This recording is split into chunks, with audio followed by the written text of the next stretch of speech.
People with dysfunctional families, what tore everyone apart? One day, my younger sister Angela noticed some of her underwear was missing.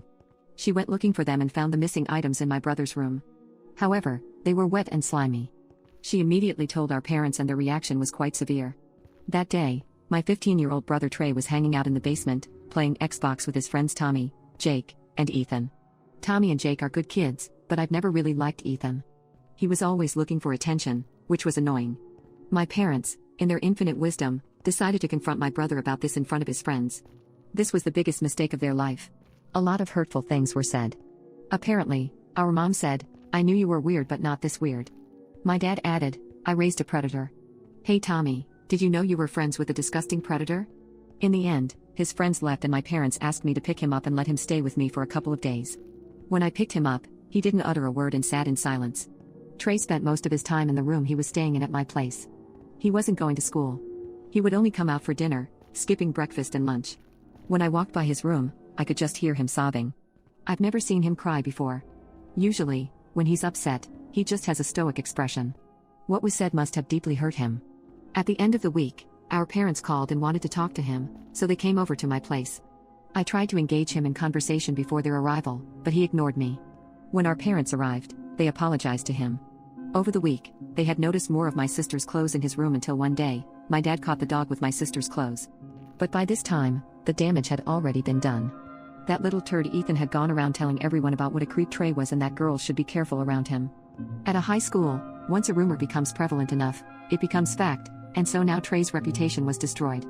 I didn't blame him for not wanting to go to school. My brother simply said okay. My parents then told him that he was now allowed to come back home. That's when I lost it. There's no way he's going back with you. What you did to him was inexcusable. You embarrassed your son in front of his friends and kicked him out of your house. All over something he didn't even do. I then turned to Trey and asked him, "Do you want to go with them?" "You are more than welcome to stay with me, Trey." His face was stoic, but I could see his eyes were watering up. He just shook his head. "I want to stay for a bit." My parents were slightly frustrated, but they didn't want to force him to do anything, so he stayed with me.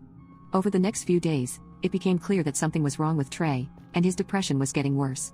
He stopped even eating dinner with me, and would just come down and take the food to his room. Every time he left his room, he was all covered up wearing a sweatshirt. I started to get really worried. I had seen this pattern before. My best friend in high school had taken her own life, and it started out like this. The third day I saw him come down in a sweatshirt, even though I had the heat turned up, I stopped him. "Trey, let me see your arms." His eyes snapped up at me, and it was clear what I had said had struck a nerve. Right then I knew my suspicions were right. My heart plummeted, my throat got all heavy, and my eyes started to tear up. He shook his head. "Trey, you have to let me see." "It's okay, Trey." While his face was still expressionless, tears were starting to roll down his face. He slowly started to roll up his sleeve, with both his hands shaking. When I saw his forearm, all I could do was cover my mouth. The tears started coming down my face at that point too. He had been hurting himself. I did the only thing I could think to do. I just went over and hugged him, and told him I loved him. "You can't do that, Trey. You just can't." Between sobs, he told me, "They all think I'm a monster, Sarah. My life is over. It's worthless. My poor baby brother. It wasn't his fault, and he had done nothing wrong. But he was in so much pain. And it all could have been avoided if my parents had just used their brains and thought about the situation before jumping to conclusions." I took him to get treatment at the hospital, and he was there for a while. I went to see him every day. He didn't want to see my parents at that time, so the doctors wouldn't let them in. I couldn't even look at them because I was so mad. He was making progress, but slowly, but then a miracle happened. Trey's friends, Tommy and Jake, reached out to me to ask if they could come and see Trey. I was a bit concerned that Trey would be afraid, but he actually agreed to see them. When they saw him, there were lots of tears and hugs, but I will never forget this one moment. Trey had said he was surprised they had come to see them. Tommy put his hand right on Trey's shoulder, and replied, "Dude, of course we came to see you. You're our friend. I don't care what Ethan or anyone else says, we know you're not some monster. We will always be there for you, just like you would for us." Tommy was such a little sweetheart. I had to leave the room to compose myself. That was a real turning point for Trey. In a few days, he was good enough to be released. The doctors felt it would be best for him to stay with me for the time being. Tommy and Jake come over to see him all the time, and he's actually been acting like his usual self. He still has to go to therapy, and he might not ever fully heal, but it feels like I have my brother back. Tomorrow is the first day he's going to go back to school. As for my parents, I really don't talk to them other than to text them updates on how he's doing. It's going to take a long time for me to forgive them. What is the most intense revenge you've got on a family member? I completely ruined my aunt's life. 5 years ago, as my grandma was getting old, she had one wish: to not die in a senior home. Easily done, as my grandpa sold some assets way back when, then invested the money and let it ride for 30 plus years. He never touched it and collected a pension. Way back when my grandpa died, about 10 years before this, my grandma appointed my dad, this horrible aunt, and my uncle as the trustees of the trust. They were essentially the trusted advisors for her and her care for the foreseeable future. All was well in the beginning, then my dad Willie moved further away and couldn't take care of the day-to-day upkeep as the trustee, and seeing that my grandma was okay, my aunt Rebecca said that she and my uncle Fred, who lived in Arizona, could take over and all would be fine. Fine is quite the way to describe what happened. A few times my dad went back to visit and noticed some things were off. My grandma didn't always have overnight care, or her mail wasn't picked up and the driveway wasn't plowed. She also lost her cable TV and newspaper subscriptions.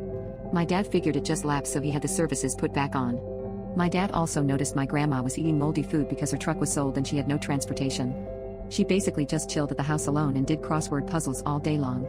On top of it all, my aunt only lived 2 miles from my grandma, but my grandma told my dad she saw Aunt Rebecca once every other week on Saturday for about 1 hour. After grandma passed, things started to get really interesting. As with the elderly in age, or moldy food, my grandma passed away. She did get her wish and was able to pass in her own home. Once the probate lawyer got her children, my dad, aunt, uncle and another estranged aunt, Becky, around the table, some shady business started to come out. My aunt Rebecca asked that everyone just forego any audit or paperwork and just sell the house, for around $400,000, and divide up the remaining bank account balance of roughly $400,000. So just signing on the line, each sibling was to get a check for $200,000, not too bad of an inheritance. Rightfully so, my dad thought that was somewhat a little rushed. He said at the time that he wanted to wait because my grandma's house was easily in the $600,000 range based on size and location. Rebecca did not handle this contradiction well. She exploded in his face, screaming all kinds of curses at him and calling him all kinds of names because he was unwilling to sign the assets then and there. She wanted a quick close while everyone looked the other way, and nobody could put a finger on why. My dad ended up leaving the room after the screaming, and the deal wasn't signed that day. It took nearly 6 months before another appointment and they were all back at the table. Until everyone signed the final papers, all the money was essentially not accessible. At the next meeting, my dad went in there with no intention to sign the deal. He got my uncle Fred to agree that they audit the entire account going back 5 years. They demanded this again at the meeting with the lawyer. Rebecca got furious once again, yelling that a forensic audit would cost $5,000 and it was a huge waste. To her disappointment, with 2 beneficiaries requesting it, it was what was going to happen. The audit report showed up about 3 months later with some interesting information. Here is where it gets good. My dad began looking over the audit report, saw it was full of holes. Excessive monthly food costs for a 90-year-old lady, payments made for car services for a car my grandma no longer had, and many different things in there just didn't add up. My dad asked me to give the audit a second look, so I spent a Saturday night going over it, and here is the crazy stuff I found. A monthly Costco food cost of $2,100, $3,000 for the last 4 years. Telephone bills for 6 cell phones. Grandma had 1 home phone. Gasoline for a truck my grandma didn't have for like 4 years, and easily $500 per month. House repairs paid to my aunt's husband who owned a construction business. Some of the house repairs were like $16,000 for a new roof, new garage doors, home security system which she didn't have, etc. All inflated prices. Grandma paid for my aunt to go to Europe twice on vacation. My grandma was paying my estranged aunt Becky a stipend of $2,000 a month for the last 5 years, as well as her deadbeat son for $2,500. Every month they were paid. All grandkids were to be paid a lump sum of $10,000 upon their 30th birthday, as that is when the $50 check from grandma stopped for all grandkids. Guess who was paid out? Her kids and my estranged aunt's kids, but not me or my siblings. And finally, $300,000 of loans to Aunt Rebecca to trade for equity in her business. Armed with all this, the next probate meeting was going to be a war zone. In the time between my grandma's death and the 3rd probate meeting, my aunt's construction business filed for bankruptcy, so that $300,000 in equity grandma had simply vanished. After going through everything, the probate lawyer was somewhat concerned and made it obvious that this was a fraud and a breach of fiduciary duty, where my aunt could actually get real prison time. After this, the negotiations were much more favorable. My aunt got nothing, literally zero. But that's not even the best part. My father and uncle shared the rest, after all grandkids received the $10,000 payout. The house sold to the first offer for $520,000. My aunt probably felt pretty bad that she couldn't supplement her lifestyle with grandma's money anymore, but that was the least of her worries. Ripping off grandma and the whole family is one thing, but since she tried to personally rip me off for $10,000, I took it personally. I don't care how tough you are, The IRS is the scariest thing that can happen to a person. Nobody wants to have their money forcibly removed. I did a little research and found everything I needed. I photocopied my documents, had them notarized and sent off the info to the IRS. After a while with no reply, it felt like my attempts were pointless, but then maybe 18 months later I was notified and asked to come to the IRS building for an appointment in my city. The agent went over all the details, what they found in their research, and then they asked for a sworn statement. My aunt didn't declare something like $1.2 million in additional income over 5 years, and as such she owed the IRS around $420,000 plus penalties. It was all coming back to bite her in the ass, and I couldn't be happier. Her house was sold, her vehicles sold, and they left the state. Aunt Rebecca lives sheltered away in a tent in some underpass. Maybe even near you? Who knows, maybe when the IRS takes your entire life's belongings it helps you reach enlightenment? Have you ever had a family dinner go wrong? It didn't just go wrong, it was the craziest disaster you can imagine. It all started when my fiancé and I threw a dinner party one time to celebrate his mom completing chemo. I hired a caterer. We were expecting 25 friends and family, so it was more than the kitchenette of our single-story ranch house could handle. We'd also only just moved in, so didn't have a lot of cooking staples. The caterer said he'd bring everything 75% done, but he needed to finish off some dishes in our kitchen. I told him that was fine as long as he was finished by 5 o'clock because the kitchen is centrally located and we'd prefer everyone be finished before the guests arrived due to the intimate nature of the occasion. He said that would be fine. He arrives as scheduled at 12 p.m., we gave him until 5 o'clock and the guests aren't even arriving until 6 o'clock, so it's plenty of time. He smelled like actual dog SHT, but his accent sounded European, so I thought maybe he just didn't believe in deodorant. It was more than a sweat smell though, it smelled like a sun-baked diaper, and that made me uneasy because he was going to be preparing food for sick prior and young kids. I just made sure he washed his hands and then left him to his own devices, worrying I was being presumptuous. Throughout the entire process, he keeps pulling me aside to ask me questions and have me taste things. I was super busy because my husband had to work during the day and pick up the surprise guest right after, so I had to set up the deck, decorate, put together the slideshow equipment, coordinate the surprise guest, and just a million other little details. So every 10 minutes being asked things like, do you prefer this with paprika or without? With is fine. Whatever you think. Taste it to be sure. It was getting old. When he was still there at 5:45, after 2 gentle reminders, I flat out told him I needed him completely out by 6 o'clock no matter what. He apologized and said there had been a delay because our oven wouldn't stay up to temperature. I'd never had a problem with our oven, but I figured he was the professional, maybe it was a subtle problem. A little before 6 o'clock rolls around, a few of our friends start trickling in. I decide to tell him whatever's done is done and whatever isn't he should just put in the fridge. But he's nowhere to be found.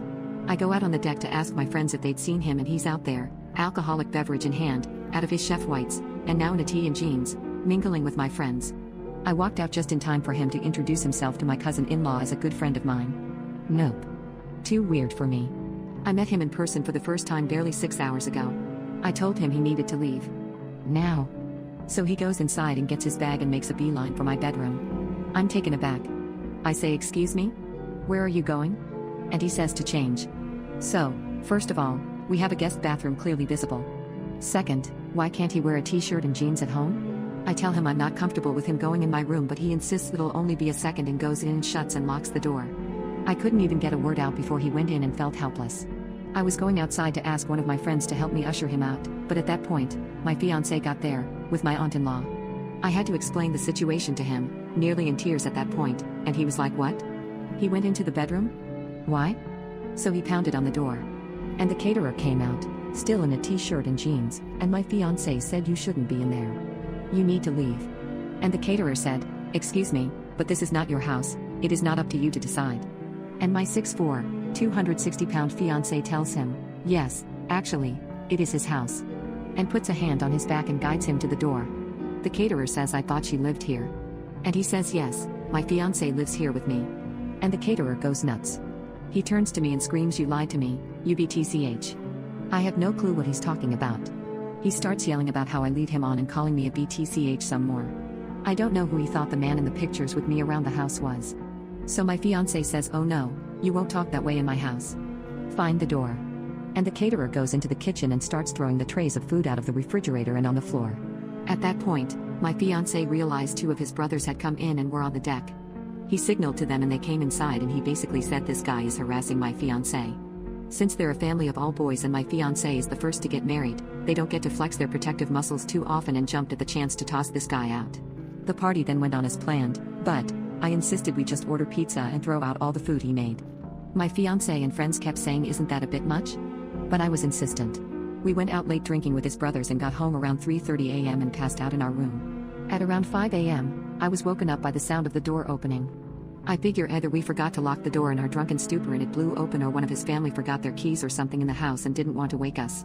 But his parents never ever let themselves in when they know we're home, and his brother had even more than we did and was definitely not awake and driving around at 5 a.m. It wasn't nearly windy enough for the door to have blown open. It had been tranquil all night. I woke up my fiancé and whispered someone just came in the house. And he said, probably my brother left his wallet or something. I figure I'm being paranoid and try to put it to rest when I hear a loud crash sound. With that, my fiancé was up and on his feet in one movement. He told me to lock myself in the closet and call 911 while he went and looked around. As I was pulling out my phone, we hear in that distinct accent, hello? And I realize it's just this insane caterer. I'm not worried about this caterer physically overpowering my fiancé, or me for that matter, so I charge right out there. The caterer is shirtless and clearly on something. He's taking the pictures that are of just me off the wall and holding several in his arms already. He lunges towards me when he sees me. My fiancé gets between me and him and I call 911. Fiancé tells him cops have been called and it is in his best interest to get off the property. The caterer says no. I have to make sure she is okay. And I say what? Why wouldn't I be okay? And my fiancé rightfully says not to engage with him and feed into it. My fiancé stays between me and him while I climb out a window. He watches as the caterer throws photos of us on the floor. He's begun to destroy our kitchen at this point, and when the cops come in he has a butcher knife.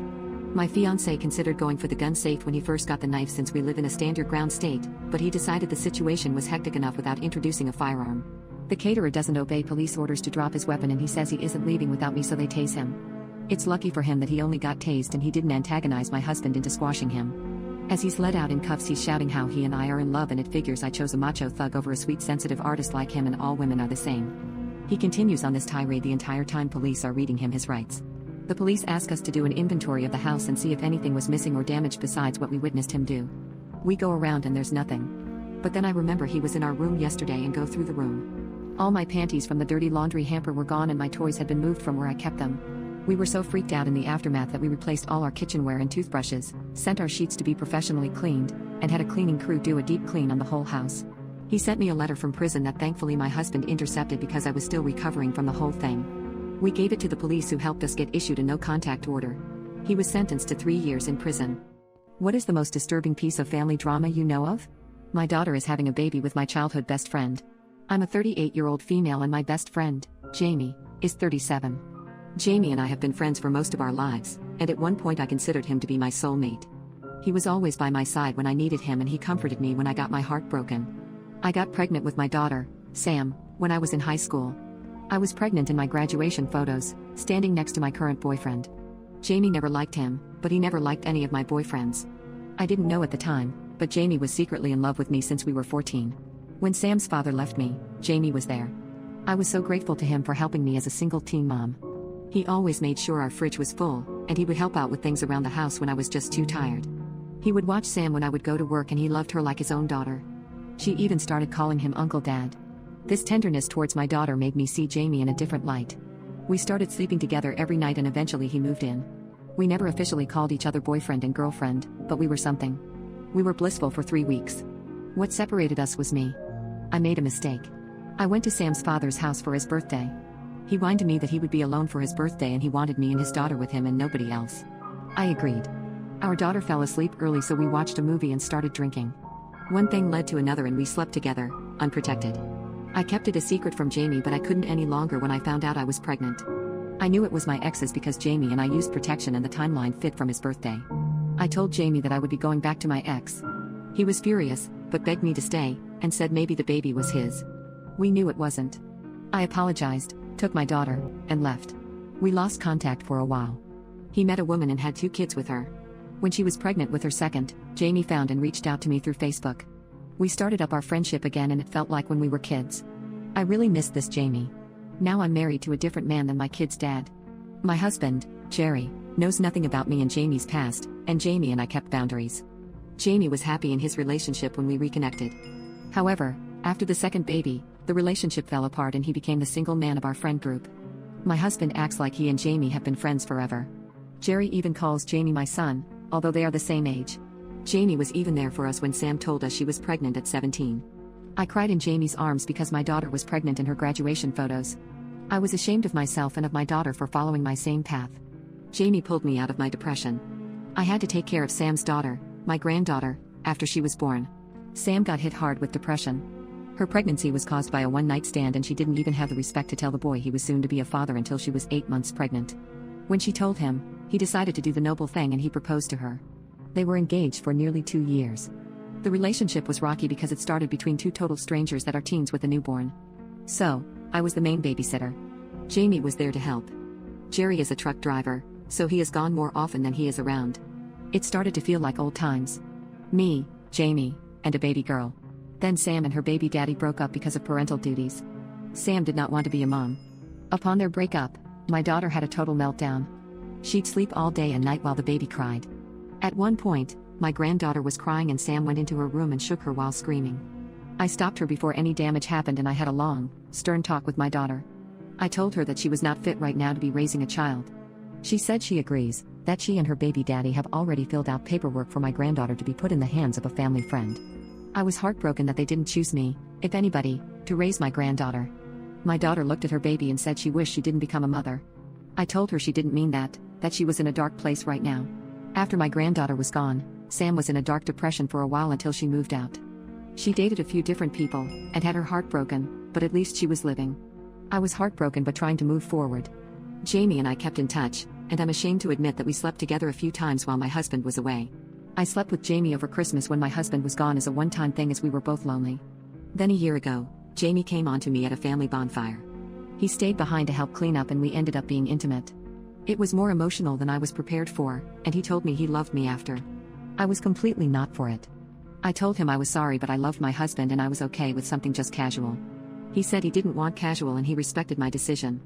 I let him stay the night and in the morning I told him we couldn't do this again. He reluctantly agreed. We stopped after that. Cut 2, now. About 6 months ago my daughter told me she was dating somebody new, someone that I would approve of. She piqued my interest and I was shocked that the man she brought home to dinner was Jamie. Sam is 21 years old. Legally, this is okay. But morally this feels wrong on many levels. I wanted to disagree with this relationship but before I was able to say anything about it, Sam announced to me that she was pregnant, and Jamie was the father. My daughter. Screwed. My best friend, whom I also screwed, and got pregnant. It puts a certain dread in me every time I think about it. Soon after I texted Jamie. I asked him when he and my daughter first started this relationship. He said that it happened at her 18th birthday party. He was very drunk and they made out a little and she gave him sloppy. I puked when I read that. I told him that it wasn't okay that happened. Sam was engaged at the time and I remember at the party she was still calling him Uncle Daddy, then stopped after. I had thought it was because she was an adult with a baby and never questioned it. I was wrong. He told me he knew it was wrong and that he gets a thrill being the other guy. He swore to me they didn't do anything else until 6 months ago. I told him I believed him when I really didn't. I don't know what to believe. My daughter's baby is due in November. Everyone is absolutely thrilled for her. Honestly, I'm sick to my stomach because I have to plaster a fake smile and pretend I'm okay with this. Jerry is thrilled that Jamie is going to be a part of the family. I have friends that say it's just peaches that Sam finally gets to be a mom, whatever that means. I feel like everybody has gone crazy, but they don't know the truth. I know I should tell them but it will be a crap storm, so I'm trying to do this delicately. As for Jamie, he is also thrilled about this. He has it all over their Facebook that he and Sam are together. And he's always talking about how huge Sam's belly is growing. Honestly, I don't know if he's trying to make me jealous. But this feeling I have is rage and shame. I am planning on being honest with Jerry about Jamie but God, I'm scared how he will react.